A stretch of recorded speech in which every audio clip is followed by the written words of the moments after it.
मजलूम और महकूम लोग हैं, ये उसकी आवाज़ है। तो हम पता चला जो मिसअंडरस्टैंडिंग हुई थी, उनके साहबजादे यहाँ पर बैठे हैं, शायद आपसे वो छोटे होंगे। तो मुझे याद है मैंने ज़ियाउद्दीन साहब को जब तमाम सूरत से आगाह किया तो उन्होंने फिर मैं ट्वीट की एक,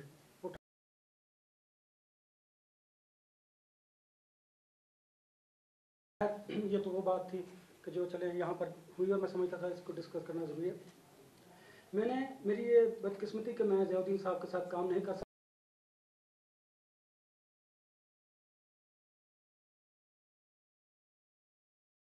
मैं समझता हूँ कि उन्होंने अपनी सहाफ़ती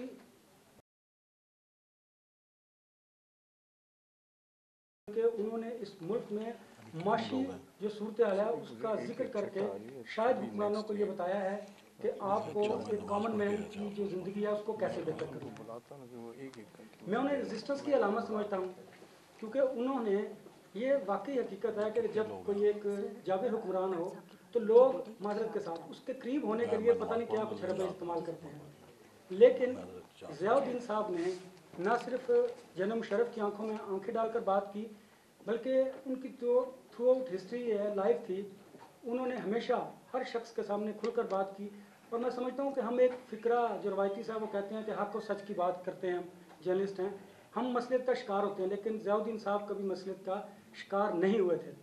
यहाँ पर बहुत सारे लोग उनके शागिर्द भी हैं, उनसे सीखा भी है। मैंने भी उनके आखिरी हवाले में उनसे बहुत कुछ सीखा, जब वो प्रेस क्लब में जुमे के रोज़ एक मुकालमे का इनेकाद किया करते थे।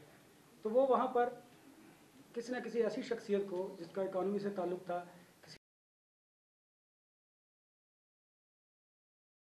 थे, और शायद वो बातें मैं भी वहाँ पर बैठा करता था, तो वो बातें मैंने उनसे बहुत कुछ सीखा है। तो मैं समझता हूँ कि ज़ियाउद्दीन साहब की लेगेसी को अगर लेकर चलना है तो फिर हमें उनके औसाफ पर अमल दरामद करना होगा, उन्हें इम्प्लीमेंट करना होगा। हम यहाँ पर आएंगे, बैठेंगे, बातें करेंगे और शायद चले जाएंगे। यही हमारी बदकिस्मती है कि इसी वजह से शायद हम आगे नहीं बढ़ पाते। तो नेशनल प्रेस क्लब की जो लाइब्रेरी है, वहाँ पर हर फ्राइडे को जो मुकालमे का इनेकाद हुआ करता था, वो अब कुछ 2-4 जो फ्राइडेज़ थे उनमें नहीं हो सका।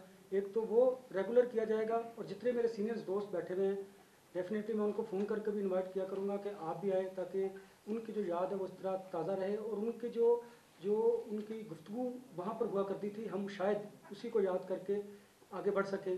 दूसरी बात, बिल्कुल नेशनल प्रेस क्लब में उनके नाम से कोई हॉल जो है वो मंसूब किया जाना चाहिए, और वो इंशाल्लाह होगा भी, आप देखेंगे भी। क्योंकि जो कौमें अपने एल्डर्स का एहतराम नहीं करती वो आगे नहीं बढ़ पाती।